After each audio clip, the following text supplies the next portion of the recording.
Welcome to Stories Room. Enjoy listening and don't forget to subscribe. In a small coastal town lived a married couple who were considered ideal. Their names were Ethan Smith and Jessica Myers. At first glance, they were the model of harmony and stability. Ethan was the kind of man who took pride in simple things. He loved his work as a mechanic, finding solace in the smell of motor oil, in the sound of engines, and in the mild hum of the radio receiver accompanying him as he repaired cars. He always came back home in a blue coverall, stained with oil, with a quiet smile on his face. He liked the predictable routine he had built. Jessica, by contrast, shone in any company. Sociable and striking, she quickly connected with everyone, whether neighbors, new acquaintances at a party, or store clerks. She loved life in all its vivid manifestations. She organized parties where she herself was the main star, took dance lessons, and enjoyed stretching out informal conversations in the kitchen with a glass of wine in hand. From the outside, their marriage looked strong, but beneath this golden wrapper, cracks began to appear. Ethan was warmed by consistency, while Jessica, on the contrary, felt suffocated by it. She started feeling that in their world, full of repeating days, she lacked fire. At first, Jessica tried to suppress this feeling. She took on new hobbies, spent hours on social media, pondering what else she could try to add color to life. But soon it turned into boredom and irritation. She felt that other people lived more actively and brightly than she did. One day, when Ethan was already asleep, Jessica stumbled upon an online chat where people flirted, looked for adventures, and tossed aside usual moral limits. She was simply bored, so she opened the website to have a look, never thinking it would lead her too far. Initially, Jessica had harmless chats under a made-up name, liking the slight excitement of secrecy. Light flirting gave a certain sharpness, made her heart beat a bit faster. After a week of these innocent conversations, she got into a separate chat where people, as it turned out, were searching more purposefully for affairs on the side. It was there she met Zach. Zach introduced himself as a freelance musician traveling along the coast in search of inspiration. He confidently flirted, wrote bold things and compliments, which excited Jessica. His image seemed to her the complete opposite of Ethan. Zach was spontaneous, humorous, and spoke openly about bold acts. Jessica eagerly welcomed his words, feeling that here she was truly alive. What started as virtual flirting unexpectedly turned into real-life meetings. Zach told her he would stay in one of the seaside motels nearby for several days. Feeling both adrenaline and nervousness, Jessica lied to Ethan that she was going to the city to get outfits for a dance performance. Ethan, as usual, asked no questions. Her first meeting with Zach in person was even more dazzling than in the chat. He was attractive, young, and clearly knew his power. He knew the right moment to touch her hand, or to say a sweet word, looking straight into her eyes. That evening, they sat in a local bar, drank cocktails, and acted as if they had been in a relationship for some time. For Jessica, it was a forgotten thrill. Everything inside her blazed. She felt like a conqueror of destinies, as if there was no border between dream and reality. Meanwhile, Ethan stayed home, cooking dinner and waiting for his wife, without suspecting that his world might collapse. He had always believed that if she needed something, she would say so, and he would try to understand or even change things if possible. His kindness, after all, was also his weak point. He trusted blindly the one he loved. Despite this new sense of excitement, at first Jessica felt pangs of conscience. When she arrived home late at night, smelling of someone else's perfume, with marks of kisses on her neck, and Ethan quietly asked, "How was the trip? Did you buy what you needed?" Her heart shrank. But the conscience soon subsided. Zach wrote her messages full of passion, hinted at even more daring meetings, asked what exactly Jessica was not getting from her husband, promising to give her plenty of everything. She was drawn more and more to Zach and did not want to resist her desires. She told herself, "No one will find out. We only live once. We have to try everything." Naturally, an inner annoyance toward her husband grew. Every one of Ethan's habits, every little detail of everyday life, how he placed his shoes by the entryway, how he carefully arranged tools on the shelf, started to irritate her. She realized she did not want to wait for him anymore, that he was no longer part of her future plans. She frowned when he told her how his day at the shop had gone. Ethan, being a man of few words, was not blind. He saw how Jessica's look had become distant. When she looked at him at dinner, her thoughts were obviously far away. The warmth was gone from her words. She no longer hugged him in the mornings, and the playful kisses they used to share disappeared. He was plagued by vague suspicions. At night, when Jessica sat in another room with her phone, door closed, he felt that something was wrong, beyond the bounds of just friends or just a hobby. But he was afraid to confront her. By nature, he avoided conflict, preferring to stifle his suspicions to preserve peace. Still, the late outings, secretive calls, and her cold demeanor could not be ignored. He was no fool. He knew something was very wrong. One evening, Jessica returned home after another rendezvous with Zach. Her cheeks were flushed with excitement, her eyes shining with a mixture of guilt and exhilaration. Ethan was in the kitchen, chopping vegetables for dinner, his movements slow and deliberate, as if trying to keep himself grounded in the routine. Jessica watched him for a moment, her mind racing. She could see the tension in his shoulders, the way his hands gripped the knife just a bit too tightly. An idea formed in her mind, a twisted, thrilling idea that made her heart race. She walked over to him, her steps light, her voice sweet yet tinged with something darker. "Ethan, there's something I need to tell you," she said. The words tasted bitter on her tongue, even as she savored the power they gave her. He looked up, his eyes searching hers for any hint of what was coming. The kitchen seemed to close in around him, the air thick with unspoken words. "What is it?" he asked, trying to keep his voice steady, though his heart pounded in his chest. Jessica took a deep breath, steeling herself for the bomb she was about to drop. "I've been seeing someone," she said, her words slicing through the air like a knife. "His name is Zach, and he's coming over tonight." Ethan froze, the knife in his hand hovering above the cutting board. For a moment, he thought he hadn't heard her correctly, that maybe this was some kind of sick joke.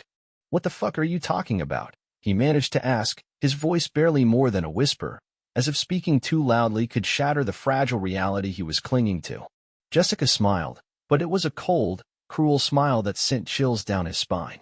"He'll be here soon, and when he arrives, you're going to leave us alone," she went on, her tone matter-of-fact, as though she were discussing dinner plans. "He wants you out of the house while we finish. You can't refuse. Get out now." Ethan felt as though his heart had been ripped from his chest. He couldn't believe what he was hearing. The woman he loved, the woman he had shared a life with, was standing in front of him, telling him to leave his own home so she could be with another man. He searched her face, desperate to find some sign of the woman he had married, but all he saw was a stranger he didn't recognize anymore. "What are you thinking?" he asked, his voice trembling with a mixture of anger, disbelief, and a deep, aching sorrow that threatened to overwhelm him. Jessica's expression hardened, her eyes narrowing. "I'm done with this marriage, Ethan. You've become a bore, and I'm tired of pretending," she said, her words laced with venom. "Zach gives me what you can't. Now leave us alone." Ethan stared at her, his mind reeling. He wanted to scream, to demand an explanation, but he understood that it was pointless. The woman before him had vanished, replaced by someone cold and unfeeling. Without another word, he set down the knife and walked out of the kitchen, his heart heavy with despair.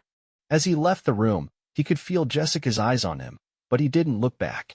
He couldn't bear to see the satisfaction in her gaze, the final nail in the coffin of their broken marriage.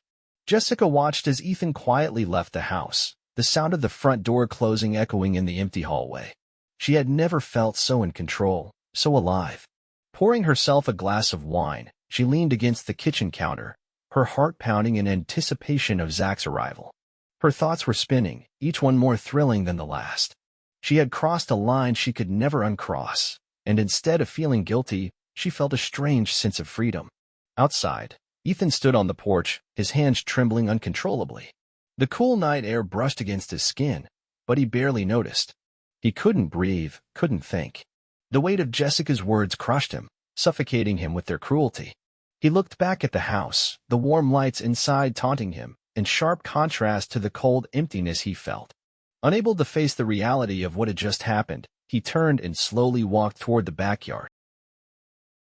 As if he were trudging through thick mud, each step more difficult than the last. A small, weathered shed stood at the far end of the yard, surrounded by the shadows of tall trees. It had always been his sanctuary, the place where he could hide from the world, from his own thoughts. It was where he would go to clear his mind, to find solace in the simple act of working with his hands. But tonight, the shed seemed different. The familiar sight, filled him with dread. As he approached it, the door creaked open, a sound that had once been reassuring but now felt ominous, like a whisper from the past. He stepped inside, the smell of wood and sawdust, usually so soothing, now feeling suffocating. He looked around the small, cluttered space, letting his eyes wander over the workbench covered in scattered tools. Then he caught sight of a wooden box tucked away in the corner, partially hidden under a pile of old rags. It was old, covered with a thick layer of dust, a relic from a time when life had been simpler, full of hope instead of despair. He hadn't opened it in years, not since his father had given it to him along with the shed itself. Ethan hesitated, his heart pounding in his chest. The box contained memories, pieces of his past he had long buried. But something now drew him to it with an inexplicable pull. Slowly, he walked over and lifted the lid with trembling hands. Inside, the tools were neatly arranged, carefully polished and sharpened. Hammers, chisels, saws, familiar items he once found comfort in. But one item caught his eye, something untouched for years, a hunting knife, its blade gleaming dully in the shed's weak light. The knife was old, the handle worn smooth from his father had given it to him as a boy, a rite of passage that had once meant so much. But now, as he held it in his hand, the cold steel against his palm, the knife took on a new meaning.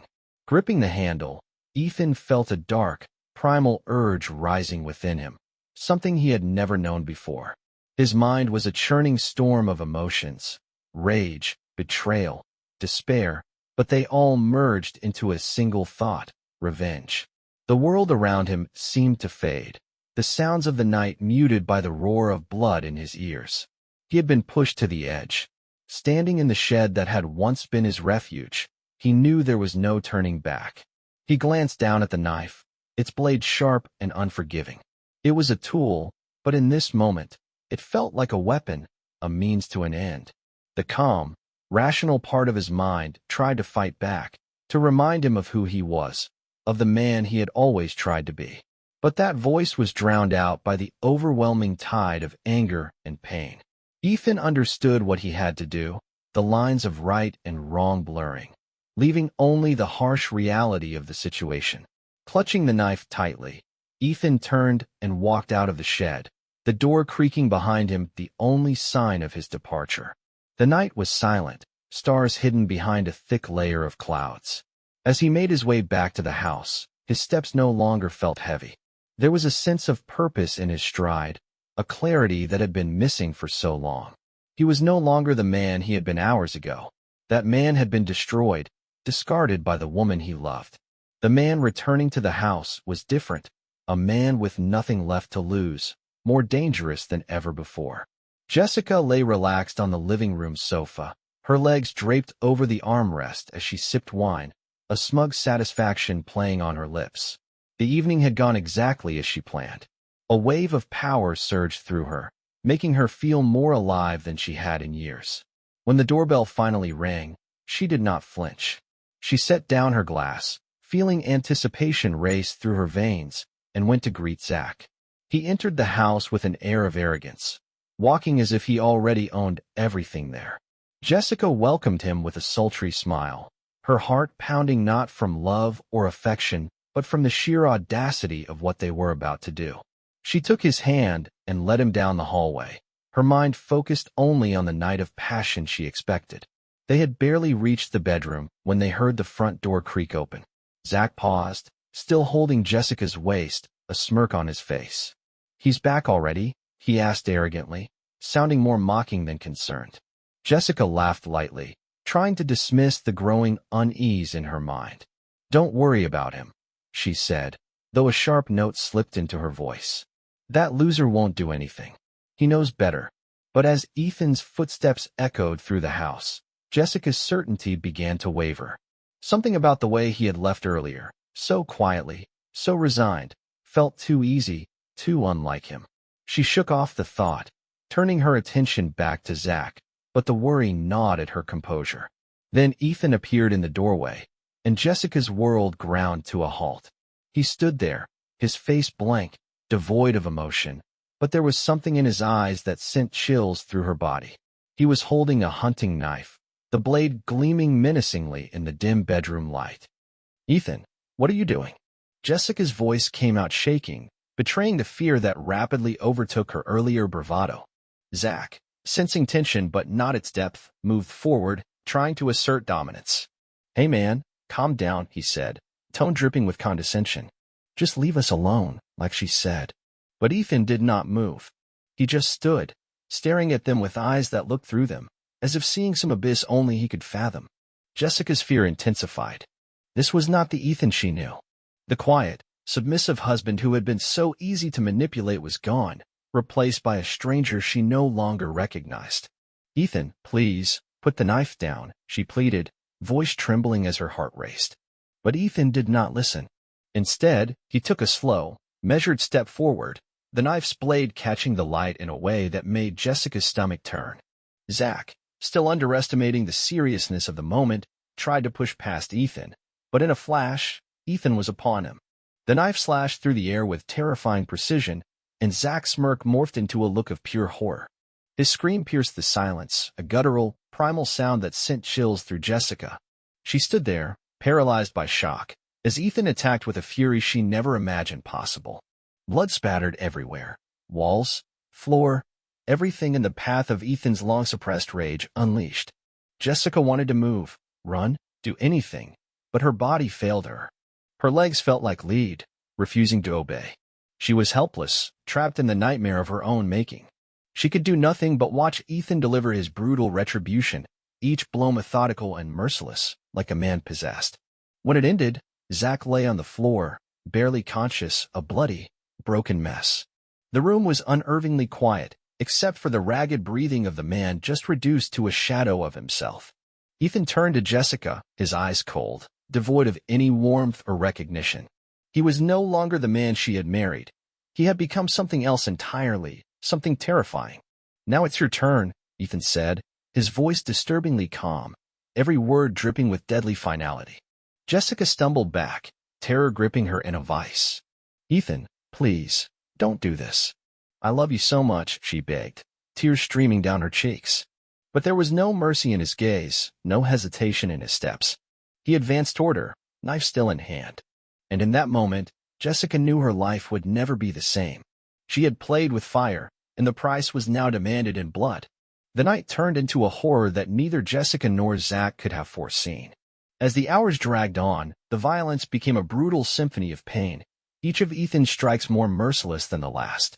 The man they had both seen as weak and compliant displayed a darkness neither had known existed. When he finished, they lay there broken, their bodies battered, minds on the edge of shock. Ethan's chest heaved from the effort of his actions, his clothes drenched in blood, a grotesque memory of the night's events. His hands still trembled, bearing the marks of unbridled fury, knuckles raw from the blows he had thrown. He looked down at Jessica, who lay crumpled on the floor, unmoving. Her once beautiful face swollen beyond recognition, streaked with a gruesome mix of tears and blood. Zach, lying nearby, clung barely to consciousness, groaning in pain. Ethan felt strangely detached, as if he were watching rather than participating in the scene before him. The rage that fueled his actions drained away, leaving only a hollow emptiness. He surveyed the ruined room, overturned furniture, blood-spattered walls, the broken bodies of the two people who had destroyed his life. A momentary doubt flickered in his mind. Had he gone too far? Was there a line he had crossed forever? But just as quickly as it came, the doubt was swept away by the memory of Jessica's cold, cutting words, how she looked at him as if he were a burden she'd grown tired of, how she told him to leave his own home so she could be with her lover. The betrayal still stung, a deep, festering wound that refused to heal. Ethan's eyes hardened, pushing aside any lingering uncertainty. He had done this out of a sense of justice, a desire to reclaim the power torn from him. He had loved Jessica with all his heart, devoted his life to making her happy, only to be repaid by deceit and humiliation. She had destroyed him long before he laid a hand on her. With one last look at the destruction, Ethan turned and walked out of the house, his steps slow and deliberate. He did not know where he was going or what he would do next. The life he knew was over, destroyed in a single night. The only certainty he had left was that he could not remain there. Outside, the air was cold, the first rays of dawn starting to show on the horizon, casting long shadows over the yard. Ethan did not look back as he walked down the driveway, thoughts swirling in his head, refusing to take shape. The world around him felt unreal, like a dream he could not leave. When Jessica woke up, she opened her eyes to a harsh, sterile world. The fluorescent lights overhead made her squint, and the first thing she felt was pain, a deep, throbbing ache in every part of her body. Her head felt heavy, her mind cloudy with confusion and traces of nightmares she hoped were false. As her vision cleared, she realized she was in a hospital room. The walls were a dull, clinical white, the air filled with the beeping of machines and faint voices from the hallway. She tried to move, but a sharp pain in her side forced her to stay still. Only then did she notice the bandages on her arms and torso, the IVs in her hand, and the steady pulse of the heart monitor by her bed. Panic overwhelmed her as fragments of the previous night took shape, piecing together into something horribly real. Ethan's cold, unfamiliar face, the flash of the hunting knife in his hand, Zach's screams, primal and terrified. The memory felt too vivid to be a dream, too raw not to be truth. A nurse entered then, wearing a practiced expression of concern. Moving with calm efficiency, she checked the monitors, then saw Jessica awake. "You're awake," said the nurse softly. "How do you feel?" Jessica tried to speak, but her throat felt like sandpaper, dry and rough. Seeing her struggle, the nurse filled a plastic cup with water and held it to her lips, helping her drink. The cool liquid soothed her throat, but did nothing for the terror twisting her inside. Where am I?" Jessica croaked, her voice barely above a whisper. "You're at the county hospital," the nurse replied calmly. "You arrived last night with multiple injuries. You've been through a lot, but you're stable now. You'll be okay." Jessica's eyes darted around, searching for something familiar that might anchor her to this new reality. But the room was empty except for the medical equipment and the nurse by her side, with no sign of Zach. Fear surged as she forced herself to ask what she dreaded most. "Zach? What about Zach?" The nurse's face darkened with a hint of pity. "He's in the ICU," she said quietly. "He's stable, but his injuries are severe. The doctors are doing everything they can." The words hit Jessica like a punch to the gut. Zach, her lover, the man for whom she risked everything, was fighting for his life while she lay here, helpless, her own body broken. She wanted to cry, scream, feel something, guilt, remorse, anger. But all she felt was a crushing numbness, a void where her emotions should be. She lay silent, replaying the nurse's words, stable, but severe. Zach was alive, but for how long? And if he died, would that satisfy Ethan's rage? Or would he come back for more? "Is Ethan here?" Jessica asked, fear and a trace of hope mixing in her voice, as if some irrational part of her still believed a piece of Ethan might care. The nurse shook her head, her expression neutral. "No one has come to see you yet, but the police were here earlier.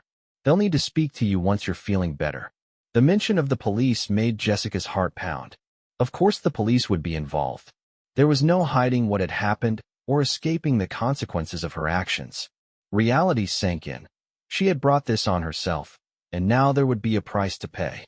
In the days that followed, she endured police interviews, medical procedures, and endless hours in a hospital bed, staring at the ceiling. The hospital room, intended for recovery, felt like a prison, its white walls reminding her of the hell she had created. Each day, the police returned with more questions. Their faces showed curiosity mixed with professional detachment. Their questions cut deep, each interrogation peeling away the layers of her composure. Every time Jessica recounted that terrible night, she relived its horror. Ethan's blank, emotionless gaze, the flash of the knife, Zach's screams echoing in her mind. It felt as if the room's walls were closing in, suffocating her with the weight of her own guilt. The police informed her of Ethan's fate. He had turned himself in soon after leaving the house, walking into the local station covered in blood, disturbingly calm. He confessed everything, his assault on Zach, his attack on Jessica, the destruction left in his wake. There was no trial or lengthy legal battle. Ethan pled guilty to all charges, his lack of remorse shocking everyone. The courtroom lacked dramatic confrontations or emotional outbursts. Ethan's admission was simple and chilling, his blank stare reflecting the cold indifference he felt about his acts. Jessica was overwhelmed by conflicting emotions. Anger simmered because of Ethan's brutality, but she was also deeply guilty, knowing her own betrayal had driven him to the edge. She had been the catalyst, her infidelity fueling his descent into violence. That realization was unbearable. Her betrayal had destroyed not only her marriage but also severely scarred everyone involved. Zach's condition remained unstable for weeks. Though the doctors stabilized him, he was left extremely vulnerable. When Jessica visited him in the hospital, that's the end of our story. Make sure to subscribe to our channel to stay up to date on new stories and share this video so others can discover these great stories too.